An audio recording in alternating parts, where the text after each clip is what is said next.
안녕하세요. 오늘도 사연살롱을 찾아주셔서 감사합니다. 저는 작년에 사기 결혼당해 5개월 만에 이혼하고 정신 바짝 차린 30대 후반 여성입니다. 직업은 바리스타이고요. 현재는 부모님 명의의 건물 1층에서 커피바를 운영하고 있어요. 지금은 나름 입소문도 나고 SNS에 홍보도 되어 바쁜 편인데 무엇보다 위치가 좋아 단골도 정말 많아요. 다들 하나같이 커피가 너무 맛이 있어서 다른 데를 갈 수 없다고 하시는데 바리스타인 저한테는 참 분에 넘치는 칭찬이죠. 그리고 제 입으로 말하기 좀 쑥스러운데 저는 건물주 딸이에요. 그렇다 보니 젊은 나이에 부모님 찬스로 제 가게를 차리게 되었는데요. 제가 이렇게 빨리 자리를 잡을 수 있었던 것도 부모님의 도움이 컸어요. 제가 참 어릴 때부터 부모님 말을 징글징글하게 안 듣던 자식이었거든요. 꼭 청개구리처럼 하지 말라고 하는 것만 하며 부모님 속을 썩였는데 그랬던 제가 공부를 열심히 했을 리가 없잖아요. 그렇게 겨우겨우 미달인 과를 찾아 수도권 대학을 오랜 시간 끝에 졸업했고 먹고 살 길을 찾으라고 해서 이 일 저 일 방황하다 찾게 된 일이 커피 만드는 일이었어요. 처음엔 그냥 호기심으로 시작하게 되었는데 그게 제 천직이었어요. 그리고 좋아하는 것을 찾은 후로는 그야말로 미친 듯이 커피 공부만 했는데 저는 평소 제가 머리가 나쁘다고 생각했음에도 공부가 아주 잘 되었어요. 바리스타라는 게 외울 게 정말 많거든요. 원두 종류도 많고 또 분류하는 방법이나 이름 외우기 어려운 것도 많은데 신기하리만큼 잘해어졌어요.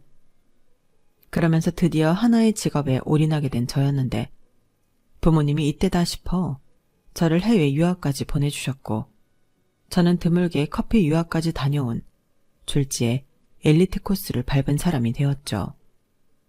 그리고 작더라도 제 가게를 차리고 싶었던 저는 경험도 쌓을 겸 여러 카페에서 일을 했는데요. 그렇게 자금을 모으기 시작하고 어느 날 저희 아빠가 얼마 모았냐고 모은 걸 전부 내놓으면 당신 건물 1층에 카페를 차려주겠다고 하셨어요. 그러니 순전히 부모님 도움만 받으면서 차린 가게는 아니었는데요.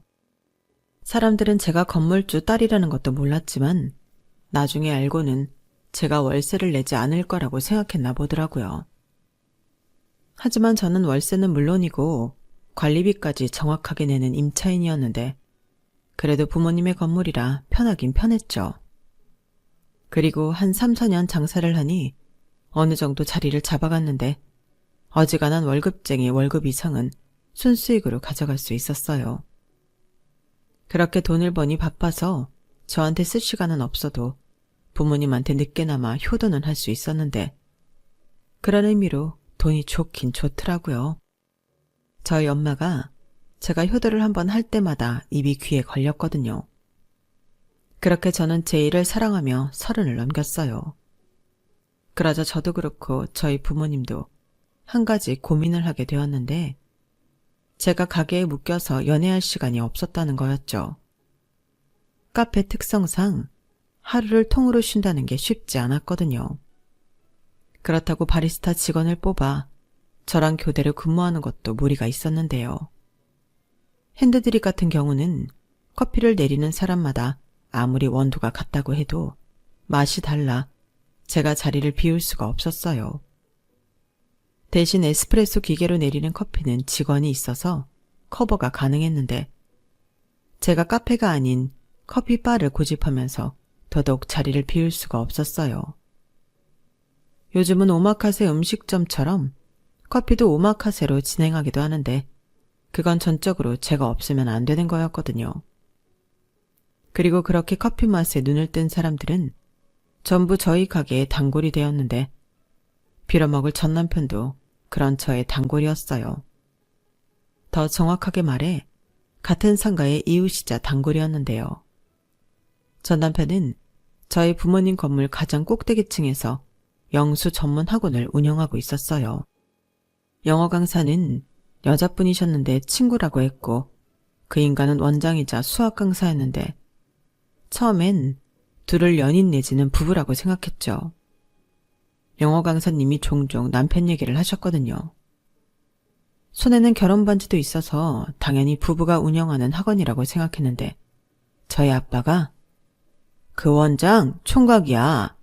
남잔데 학원을 해서 그런가 싹싹하고 사람이 좋더라. 라며 웬일로 칭찬을 하시더라고요. 그래서 의외다. 하마터면 유부남으로 실수할 뻔했다. 속으로 그런 생각을 하고 있었는데 뜻밖의 화이트데이쯤에 그 인간으로부터 고백을 받게 되었어요. 말로는 쭉 저를 짝사랑해왔다고 하는데 제가 또 고백은 처음이라 두근두근했어요. 그렇다고 연애가 처음이라는 건 아니었는데 저는 좀 특이하게 제가 대시해서 사귀는 경우가 다였거든요. 보통 여자는 내가 좋아하는 남자를 만나기보다 나를 좋아해주는 남자를 만나야 행복하다고 했는데 그래서인지 제 연애의 끝은 늘 별로였거든요. 상대가 저를 두고 바람을 피웠다던가 금전관계가 복잡해 저에게 돈을 빌려달라는 남자도 있었는데 하나같이 좋았던 적이 없었어요. 그렇다 보니 연애는 담을 쌓고 살게 되었는데 가게까지 하고 있으니 더더욱 연애는 저랑 먼 얘기가 되었죠. 그런데 이렇게 뜻밖의 고백을 받게 될 줄이야. 저는 일단 그 인간에 대해서는 둘째치고 그 상황이 신선하고 반가웠어요. 게다가 제가 학교 다닐 때 제일 싫어하던 과목이 수학이었거든요. 창피한 이야기지만 중학교 때는 20점을 받을 때도 있었는데 저는 세상에서 가장 신기한 사람이 수학을 좋아하는 사람이었어요. 아니, 좋아할 구석이 하나도 없는데 그게 왜 재밌다고 하는 건지 다 천재이자 변태처럼 보였는데 그 남자가 수학을 전공해 수학을 가르치는 원장이라 하니 제 입장에서는 신기했죠. 그래서 그런 호기심 때문에 몇 번 이야기를 나눈 적이 있었는데 제가 너무 연애를 안 해서였을까요? 점점 그 남자가 호감으로 다가왔어요. 저희 부모님도 괜찮은 청년이라고 하고 무엇보다 저를 좋아한다고 하니 거리도 가깝겠다 만나보기로 했죠. 그런데 첫 만남부터 난관이었어요. 일단 그 남자 생긴 게 어려 보이긴 했는데 알고 보니 무려 저보다 6살이나 어리더라고요. 한두 살 어린 것도 생각해볼까 말까인데 6살이라고 하니 갑자기 제가 애를 만나는 것 같은 죄책감 비슷한 감정이 들었는데 다행히 30은 넘었다고 하더라고요. 그래도 저는 내일 모레 40인데 그 남자는 30대 초반이었고 이걸 만나도 되나? 고민에 빠졌는데 이미 제 안에 감정이 싹트고 있었기 때문에 없었던 일로 만드는 건 쉬운 일이 아니었거든요. 게다가 이 사실을 알게 된 친구들은 야, 네가 좋아서 꼬신 거 아니고 그 남자가 너 좋다고 한 건데 나이가 무슨 상관이야? 6살 어리면 감사합니다 할 일이지. 네 인생에 그 남자보다 더 좋은 남자 있을 것 같냐? 무조건 잡아. 이라며 하나같이 저더러 보기에 겨워 고민을 하고 자빠졌다며 저를 부러워했는데 친구들이 저렇게 말을 하니 신기하게도 저도 생각이 바뀌었어요. 그리고 남편은 자기는 나이 따윈 상관하지 않는다며 자기를 만나달라고 적극적으로 구애를 했는데 저도 제 인생에 이런 기회가 또 올까 싶어 눈 딱 감고 연상연하 커플이 되기로 마음먹었죠. 게다가 직장도 같은 건물의 1층과 8층이라니 이보다 더 좋은 만남의 조건도 없다고 생각했는데요. 지금 생각해도 그때가 멋모르고 가장 행복했을 때였네요. 연애도 이렇게 재미있을 수 있구나. 처음으로 연애다운 연애를 하는 느낌이 들었거든요. 그렇게 1년에서 2년으로 연애 기간이 넘어갔는데 제 나이도 있고 남편이 먼저 결혼 이야기를 꺼냈어요.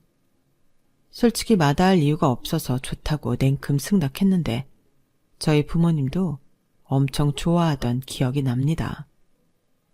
그리고 남편 집에 인사를 갔을 때도 큰 어려움은 없었는데요.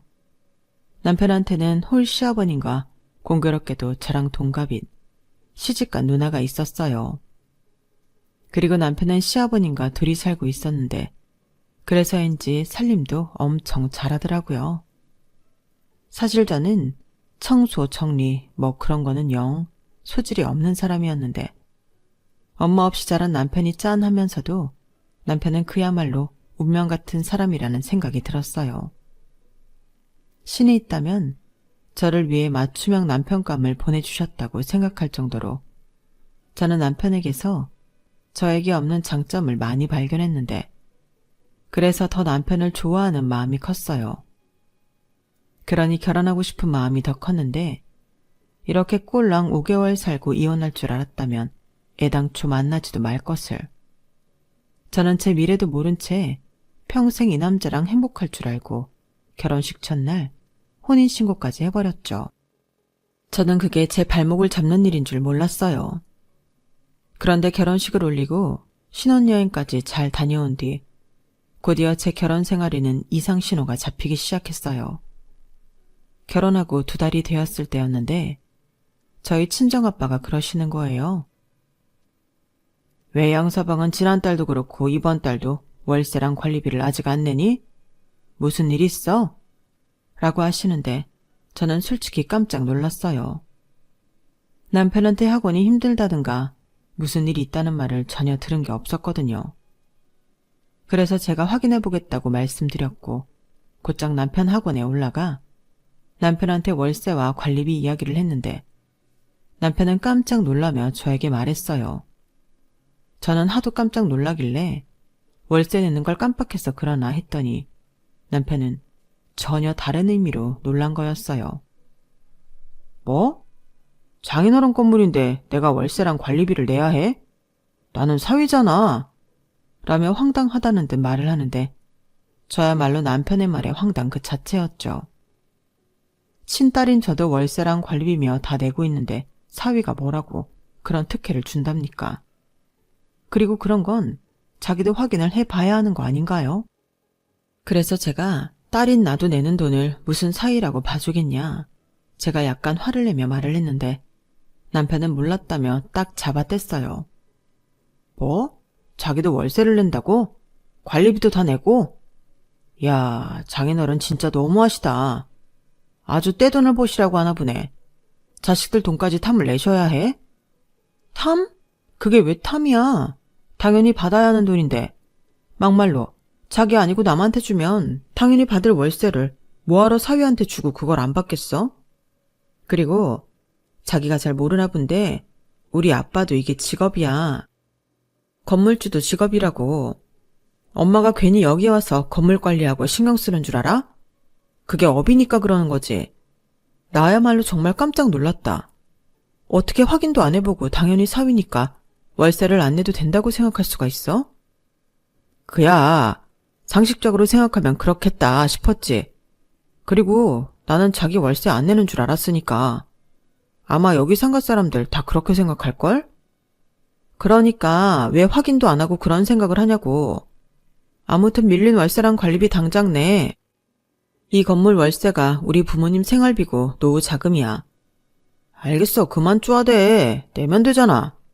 진짜 생각할수록 기분 나쁘네. 뭐라고? 기분 나쁘다고. 뭐하러 그런 얘기를 여기까지 와서 해? 사람 쪽팔리게. 집에서 해도 되잖아. 지금 건물주 딸이라고 나 무시하냐? 다 참. 저는 남편의 태도에 어이가 없다 못해 화가 났어요. 자기가 잘못해놓고 왜 저한테 성질을 부리는 건지 적반하장도 유분수더라고요.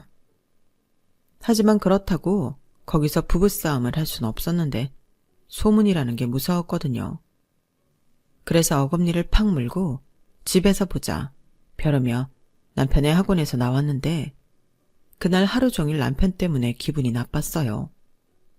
심지어 자기 학원 월세 안 내려고 저랑 결혼한 건 아닐까 이런 생각까지도 들었는데 지금은 그게 사실이었다는 걸 알지만 그때는 노파심에 그런 생각을 했을 뿐 정말 그럴 거라고는 생각하지 않았죠.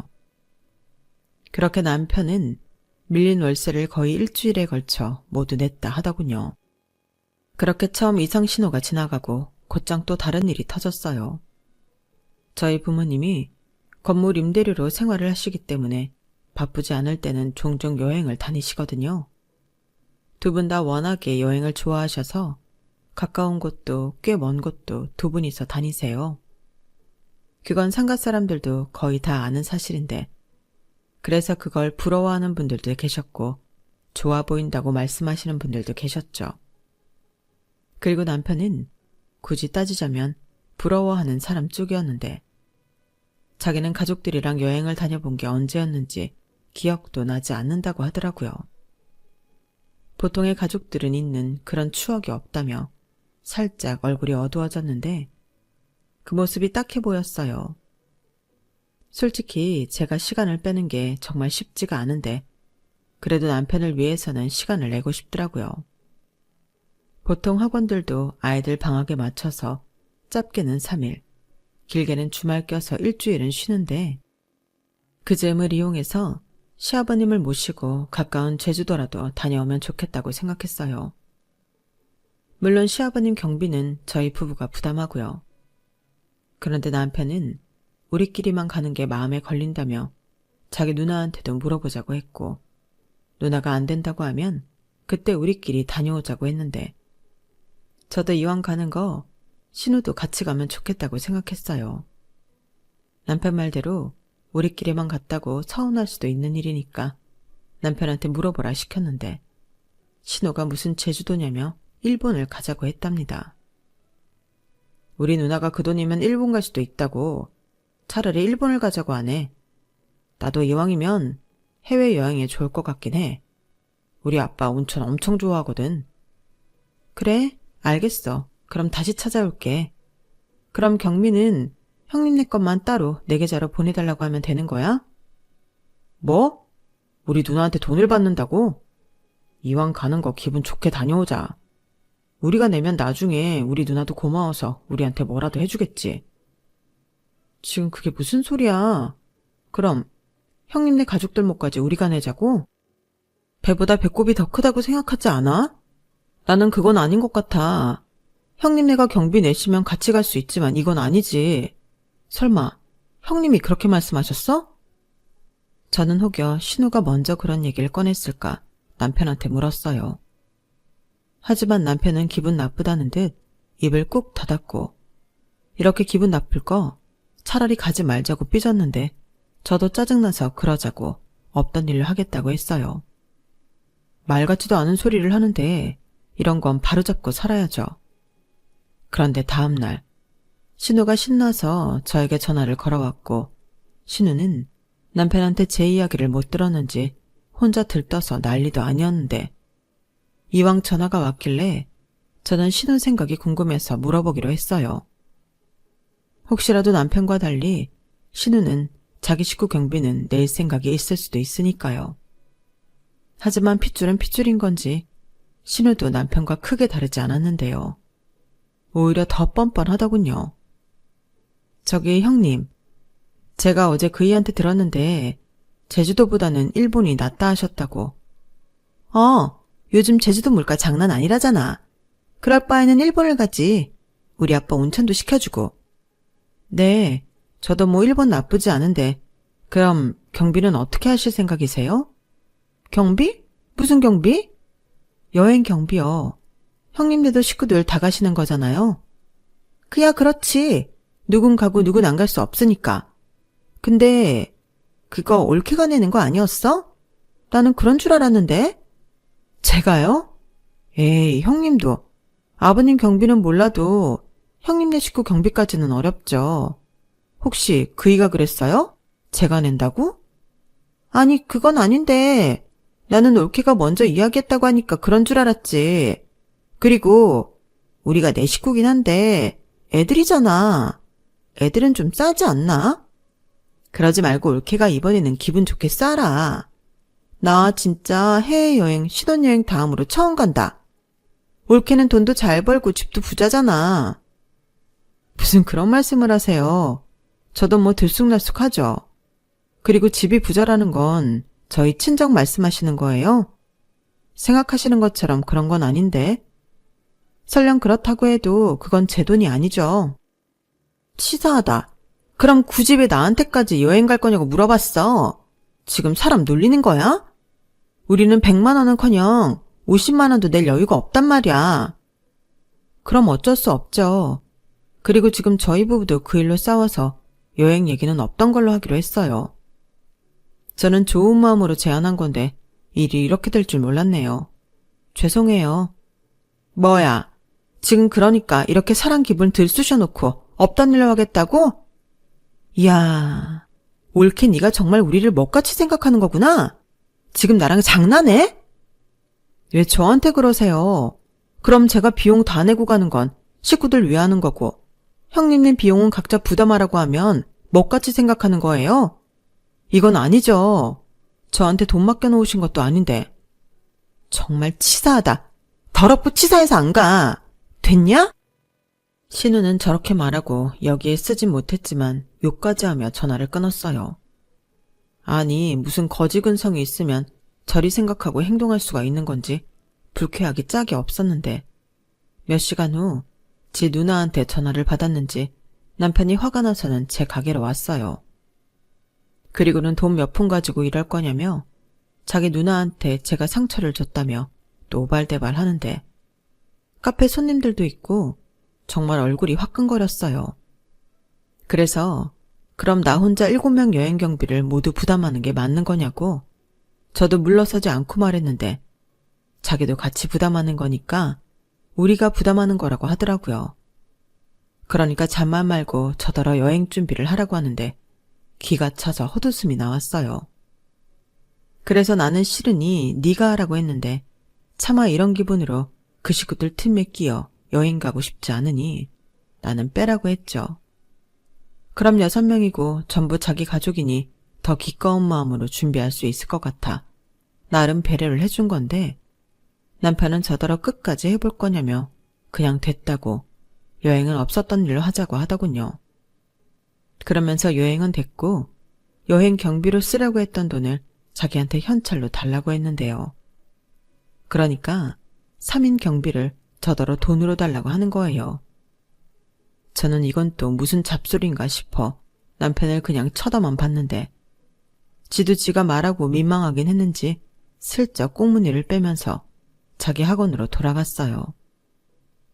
보는 눈이 많고 사람들이 다 듣고 있으니 자기도 이건 아니다 싶었겠죠. 그 뒤 저는 남편한테 말도 하지 않고 상종도 하지 않았어요. 그리고 무슨 미련인지 신우가 계속 전화를 했는데 일부러 받지 않았죠. 솔직히 받을 이유가 저에겐 하나도 없었거든요. 저는 신우한테 사과를 받기 전에는 다시 상종할 마음이 없었는데 그건 비단 여행 때문이 아니었어요. 평소 신우는 저랑 동갑인데도 참 염치가 없었거든요. 제 손윗사람이라고 저한테 함부로 하려고 하고 식구들끼리 외식이라도 하면 계산하지 않으려고 이리 빼고 저리 빼며 은근 저한테 계산서를 넘겼는데 남편은 자기 누나가 형편이 안 좋아서 그런다고 하지만 제일 비싼 걸 찾는 사람이 신우라 더 얄미웠어요. 그러니까 자기는 돈이 없어도 남의 돈으로 좋은 거 먹겠다는 심보잖아요. 그리고 그걸 남편은 안쓰럽게 생각하고 저더러 호의를 베풀라고 하는데 지가 뭔데 저한테 그걸 하라 마라 하는 건지 원래 이런 남자를 내가 좋다고 결혼까지 한 건가. 그때부터 제 마음이 심란하기 시작했죠. 결혼하니까 순전히 지 식구만 챙기려 하는 못된 놈이더라고요.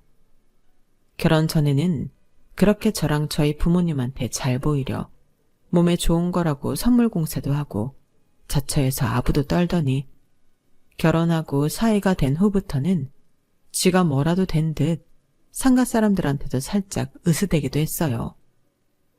저나 저희 부모님이나 그런 인간 분유를 딱 싫어하는데 제가 선택해서 결혼까지 한 남자가 저러고 있으니 이걸 어떻게 해야 할까 고민이 많았어요.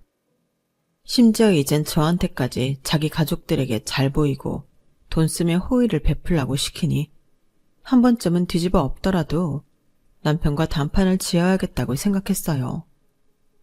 그런데 이게 참 쉽지가 않았는데 여행은 결국 그렇게 물거품이 되었고 그 이후의 사건으로 저는 이혼을 결심하게 되었어요. 그때는 웬일로 시아버님이 당신이 사겠다며 외식을 하자고 연락을 주셨는데 아마 저는 말하지 않았지만 남편한테든 신우한테든 여행 이야기를 들으셨을 수도 있겠다 생각하고 있었거든요. 그래서 민망해서 저도 연락을 잘 드리지 못했는데 시아버님이 저리 먼저 연락을 주시니 저도 살짝 긴장하긴 했어요. 하지만 따지고 보면 제 잘못이 아니었기 때문에 시아버님 말씀에 알겠다고 했고 그날 당일 알려주신 식당으로 갔는데요. 거기엔 형님네 부부도 와 계셨어요. 아이들은 근처 친한 집에 맡기고 왔다고 했는데 딱 보니 시아버님이 저랑 형님을 화해시키려고 자리를 만든 것 같더라고요. 솔직히 마주하고 싶지 않은 사람이라 달갑지는 않았는데 시아버님이 애써 만든 자리를 망칠 수는 없어 저는 조용히 최대한 신우랑 거리를 두고 앉았어요. 뭐 따지고 보면 남편하고도 사이가 그닥 좋지 않았기 때문에 그냥 그 자리 자체가 저에겐 가시방석과도 같았는데 그래도 이게 며느리의 숙명이거니 생각하며 참고 냉동 삼겹살만 열심히 구웠어요. 솔직히 그런 자리를 만들어주셨다고 해도 자기 딸한테 저더러 사과시키는 게 아닌 이상 저더러 좋게 풀고 넘어가자 뭐 그런 자리일 것 같아 저는 필요 없는 말은 전혀 하지 않고 있었는데 시아버님이 그날따라 약주를 많이 드시더라고요. 남편도 덩달아 마시다 보니 술이 취했는데 참고로 저희 남편은 술이 약한 사람이었어요. 그래서 한두 잔만 마셔도 얼굴이 벌개지고 반변 정도 마시면 사경을 헤매며 자는데 그런 사람이다 보니 금방 취해서 제 옆에서 졸기 시작하더라고요. 그에 반면 신우는 술이 센 편이라 시아버님이랑 주거니 받거니 하는데 저는 남편도 취해서 잠이 들고 자리가 불편도 하니 이만 가겠다고 최대한 분위기를 망치지 않으며 말씀드렸어요. 그런데 시아버님이 자기가 할 말이 있는데 가긴 어딜 가냐며 저더러 있으라고 하셨고 저는 시아버님도 꽤 취한 것 같아서 다음에 술 깨시고 이야기하시는 게 좋겠다고 말씀을 드렸는데 술 취한 사람들이 그렇잖아요. 자기는 안 취했다고요. 그러면서 본격적으로 이야기를 하시기 시작했는데 도무지 무슨 말씀을 하시고 싶은 건지 모를 정도로 우왕좌왕 하셨어요. 그렇게 아무 말 대잔치가 벌어졌고 저는 듣는 둥 마는 둥 어서 빨리 지치시길 기다리고 있는데 그러다 이야기가 전혀 엉뚱한 쪽으로 흘러가기 시작했어요. 갑자기 여행 이야기를 꺼내시면서 저한테 실망했고 하시는데 결국엔 그 얘기를 하려고 저를 불렀구나 하는 생각이 들더라고요. 그래서 이 얘기를 또 해야 하나 속이 답답해졌는데 시아버님의 말씀은 거기서 끝나지 않으셨어요. 너는 말이야. 친정도 잘 살고 돈도 잘 번다면서 어떻게 애가 너만 생각하냐? 너만 잘 먹고 잘 살면 그만이야. 너는 부모 잘 만나서 건물주 딸이고 우리 애들은 부모 잘못 만나서 이러고 사는데 내가 참 자존심이 상해서 죽을 것 같다. 듣자 하니 니네 부모님은 그 상가 건물만 있는 것도 아니라지? 오피스텔인지 뭔지도 하나 있고 아파트도 하나 있다며. 그거 남들한테 세 주고 아주 앉은 자리에서 돈을 긁어 모으니 얼마나 좋아. 그렇게 돈도 많은 사람이 사돈인 나한테 어쩜 그러실 수가 있지? 나도 아파트에 살아보고 싶은데 나 월세 사는 거 모르시니? 이런 말씀까지 하시는데 저건 또 무슨 헛소리인가 인상이 팍 구겨지더라고요. 그러자 이때다 싶었는지 신우가 아빠 올케 좀 봐. 쟤 인상 썼어. 우리를 아주 개무시한다니까? 나는 건물주 딸이라고 해서 통도 크고 돈도 팍팍 쓸 줄 알았는데 우리가 속았어. 라고 하는데 하마터면 앞에 있는 컵을 신우 면상에 던질 뻔했어요. 아마 시아버님이 계시지 않았다면 이미 벌써 제 손에 그 스테인리스 컵이 들려있을지도 모를 일이었는데 시아버님의 말씀은 결국엔 저희 친정엄마 명의의 아파트에서 공짜로 살고 싶다는 이야기더라고요. 세상에 어쩌면 이렇게들 식구들이 똑같을 수가 있을까. 속은 건 그들이 아니라 저였는데요. 신우 말을 듣고 저는 확신했어요. 이 사람들은 저 하나 호구 잡아서 팔자를 고치고 싶은 거더라고요. 그리고 남편 역시 똑같은 사람이었는데, 그러니 결혼하자마자 확인도 않고 자기하고 월세도 안 냈던 거고요. 그런데 제가 자기들이 생각한 그런 사람이 아니니 오히려 약이 오른다는 거였는데, 상황 파악이 끝나갈 즈음에도 시아버님의 주사는 계속되었죠. 자기가 월세 내는 돈만이라도 세이브하면 숨통이 트일 것 같다고 하셨는데, 아니면 저더러 최소한 월세를 대신 내달라고 하시더라고요. 그 정도는 해줄 수 있는 거 아니냐고요. 그러시면서 시집을 온 이상 자기들도 가족이라고, 가족들이 모두 잘 살아야 하지 않겠냐며 이참에 차도 한 대 뽑아줬으면 좋겠다고 하셨어요. 요즘 내 나이에 차 없는 사람이 어디 있니? 내가 정말 쪽팔려서 밖에 나갈 수가 없어. 그 뭐냐? 제네시스? 나도 그거 하나 뽑아다오. 그래 올게. 이왕 뽑는 거 우리 아빠 풀옵션으로 뽑아줘라. 여행도 못 가는데 차라도 하나 있으면 드라이브라도 다닐 수 있지. 가까운 데는 다녀볼 수 있고. 그래, 내 말이 그 말이야. 여행도 엎어진 김에 평생 여행 그걸로 퉁친다고 생각하고 나 그 차 뽑아줘라. 그리고 하는 김에 용돈도 좀 두둑하게 챙겨주고 건강검진? 그것도 1년마다 좀 시켜주고 그래. 내가 건강하게 살아야 니들도 편하지. 안 그러냐? 저는 시아버님의 말 같지도 않은 주사에 한마디도 하지 않았어요. 저게 술에 취해서 하는 말인지 술김에 하는 말인지 분간도 되지 않았고, 무엇보다 그 어떤 말도 들어드릴 생각이 없었기 때문에 저는 아무런 대답도 하지 않았는데요. 그러자 신우는 눈을 흘기며 저를 잡아먹을 듯 째려보더라고요.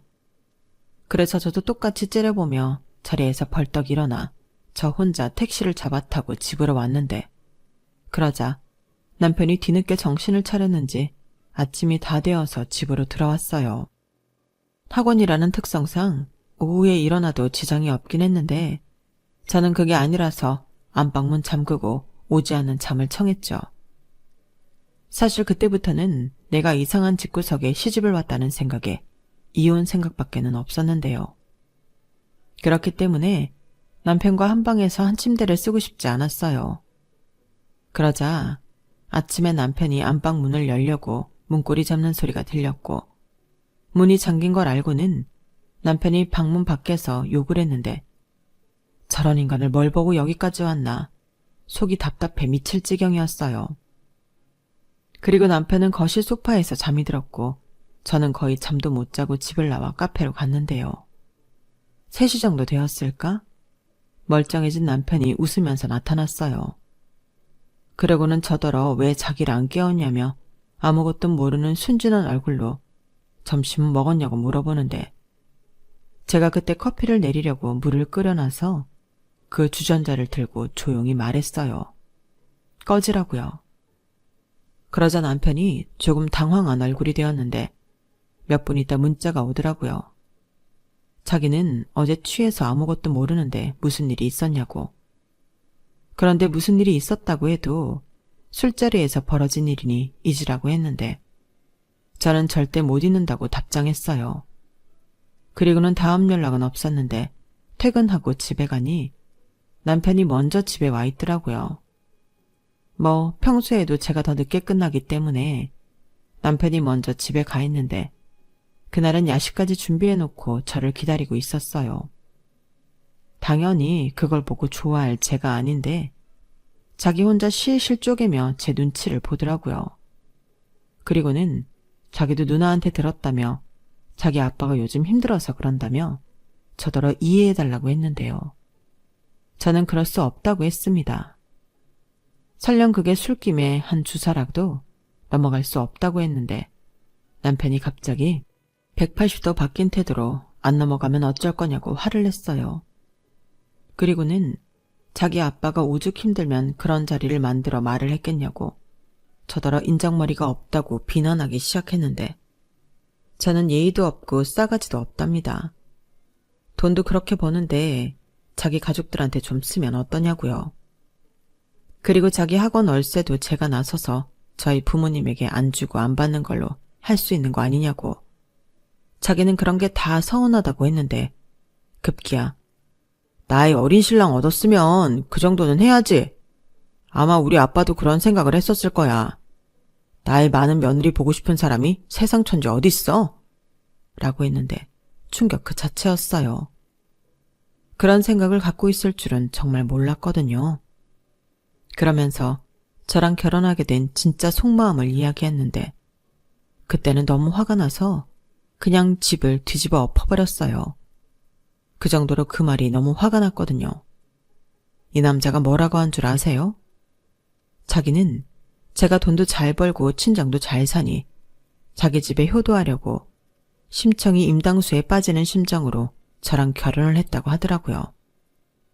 자기도 어린 여자가 좋지 나이 많은 여자가 좋겠냐고 저더러 양심이 없다고 했는데 도대체 양심은 누가 없는 거죠? 아니 양심이라기보다 남편을 비롯한 그 식구들 모두 저랑 저희 친정에 빨대를 꽂겠다는 사람들이었으니 이건 제가 속아서 한 결혼인 거죠. 그리고 나중엔 남편이 자기는 저랑 결혼하면 저한테 기대서 남은 인생 편하게 살 줄 알았다며 저를 더 황당하게 만들었어요. 그리고 무엇보다 무섭더라고요. 목적을 갖고 저한테 접근했고 결혼까지 했는데 저 사람이 저한테 어떻게 할지 모르는 거잖아요. 그래서 그날은 그냥 그랬냐? 나는 몰랐다. 이 정도만 이야기하고 조용히 넘어갔는데 다음날 출근했다가 오후에 다시 집으로 돌아왔어요. 제 짐을 챙기려고요. 아침에는 남편이 있으니 최대한 남편 모르게 집을 나가고 싶었는데 그리고 바로 친정에 얘기하고 저는 변호사를 찾아갔어요. 이렇게 이혼 상담을 하는데 변호사님이 합의 이혼은 힘들 것 같다며 그냥 바로 소송을 진행하는 게 나을 것 같다고 하더라고요. 그래서 저도 같은 생각이라며 남편이랑 남편 가족이 너무 무섭다고 솔직히 얘기를 했는데 아니나 다를까 제가 짐을 가지고 나간 걸 알자 남편이 미친 인간처럼 날뛰기 시작했어요. 이혼이라도 하자는 거냐며 친정에 쳐들어와 고래고래 소리를 질렀는데 저희 아빠가 나가서 똑같이 큰 소리치며 혼을 내는데도 꼼짝을 하지 않더라고요. 결국엔 경찰을 불러 일단락이 되었는데 다음날 남편이 저를 찾아와 비아냥거리며 말했어요. 이혼하고 싶으면 제 재산의 절반을 달라고 했는데요. 무슨 개소리냐고 제가 맞받아치자 원래 부부 사이의 재산은 공동재산이라며 그렇게 하는 거라고 저에게 친절하게 알려주더라고요. 그래서 그러냐고 제대로 알아본 거 맞는지 한번 확인해 보라고 했는데 남편은 자기 말이 무조건 다 맞다고 우겼어요. 그래서 그럼 네 말이 맞으니 너도 법으로 하라고 제가 이혼 소송 준비하고 있다는 사실을 알려줬는데요. 순간 남편의 얼굴 색이 싹 변했어요. 그러고는 나의 어린 남자 꼬셔 결혼해놓고 단물만 빨아먹고 버렸다며 저를 음해하기 시작하는데 정말 미치고 환장하겠더라고요. 그래서 저도 이판사판이라 어디서 어린 놈이 그딴 못된 것만 배웠냐고 인생 그따위를 살지 말라고 평생 해보지도 못한 누나짓을 했는데 남편은 두고 보자며 나갔어요. 그리고는 지도 변호사를 구하러 다닌 것 같았는데 그렇게 소송이 시작되었죠. 하지만 워낙에 결혼 생활도 짧고 남편과 남편 가족들이 저한테 한 짓들이 악질이었기 때문에 소송 자체는 어렵진 않았어요. 하지만 남편의 억지 주장과 거짓말에 제 인내심이 바닥이 났는데 경찰에 신고한 이력과 저희 가게에 찾아와 막말했던 것들이 증거가 되어 소송은 제 승리로 끝이 났어요.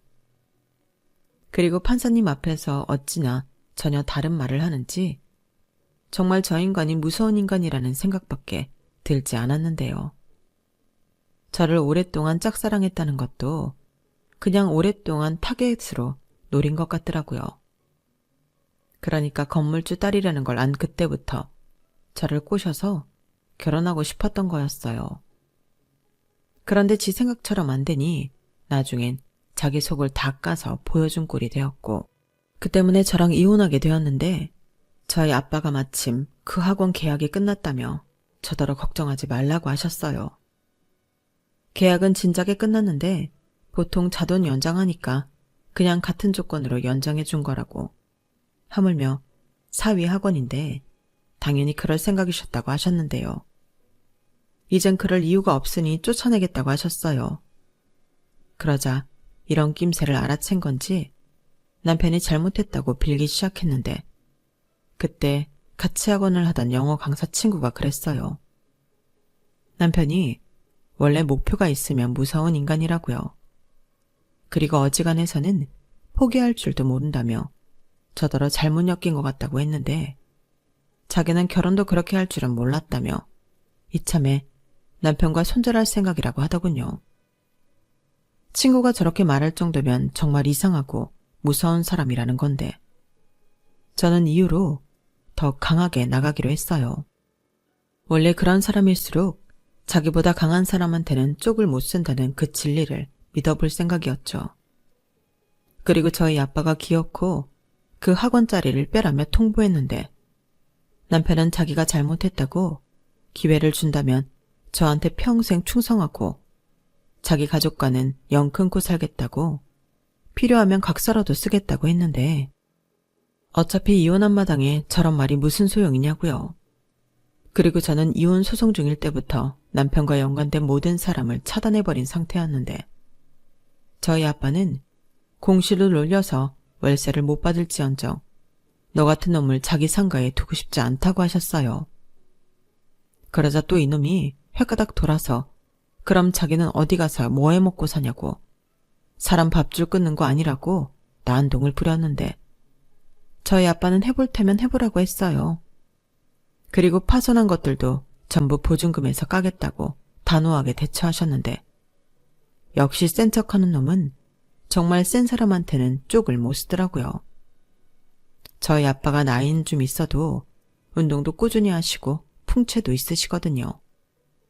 그리고 막말로 돈도 있고 힘도 있는데 아쉬울 게 없잖아요. 아마 저한테 해코지라도 할까 저희 아빠가 더 독한 마음을 먹으셨던 것 같은데 지금 생각해도 죄송할 따름이죠. 덕분에 저는 그 인간을 완전히 떨쳐낼 수 있었는데 저희 아빠는 그래도 걱정이 되었는지 매일 상가에 출근을 하셨어요. 그리고 혹여라도 남편이 제 주변을 얼쩡거리기라도 할까봐 저에게 카페를 옮기던 잠깐 쉬던 하는 게 어떠냐고 하셨는데요. 저는 싫다고 했어요. 제가 좋아하는 일인데 그 인간 때문에 도망치기 싫었어요. 게다가 상가 사람들이 전부 제가 왜 이혼했는지 그 인간이 상가에서 쫓겨났는지 다 알고 계셨는데 그중에는 저희 부모님 또래로 그놈을 괘씸하게 생각하시는 분들도 많으셨거든요. 그래서 더욱 저는 제 자리를 지키고 싶었는데 지금은 그때의 제 선택이 맞았다고 자부해요. 애석하게도 결혼 무효 신청은 조건이 되지 않아 이혼녀 딱지는 떼지 못했지만 또 이렇게 인생 공부를 제대로 하게 되었으니 더욱 단단한 사람이 되는 계기가 되었다고 생각하려고요.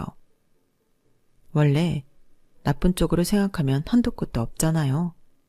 그래서 최대한 좋은 것만 생각하려고 하는데요.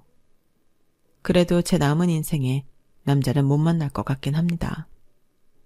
많이 산 건 아니지만 제일 무서운 게 사람이더라고요. 그래서 그냥 저는 앞으로는 제가 좋아하는 일 하며 혼자서도 씩씩하게 잘 살아볼 생각인데 부모님에게도 속썩인 만큼 효도하며 살겠습니다. 그리고 마지막으로 바람이 있다면 빌어먹을 그놈과 그 식구들이 거지근성 때문에 더 호되게 인생의 쓴맛을 알았으면 하는 건데요. 부디 제발 제 바람이 꼭 이루어지길 여러분들도 함께 바라주셨으면 좋겠습니다. 그럼 지금까지 제 이야기 들어주셔서 감사드리고요. 이상하고 악질적인 사람들 말고 좋은 사람들과 행복한 하루 되시길 바라겠습니다. 고맙습니다. 여러분, 사연 댓글에 응원과 현명한 조언 부탁드려요. 좋아요와 구독은 저에게 큰 힘이 됩니다. 오늘도 좋은 일 가득하세요.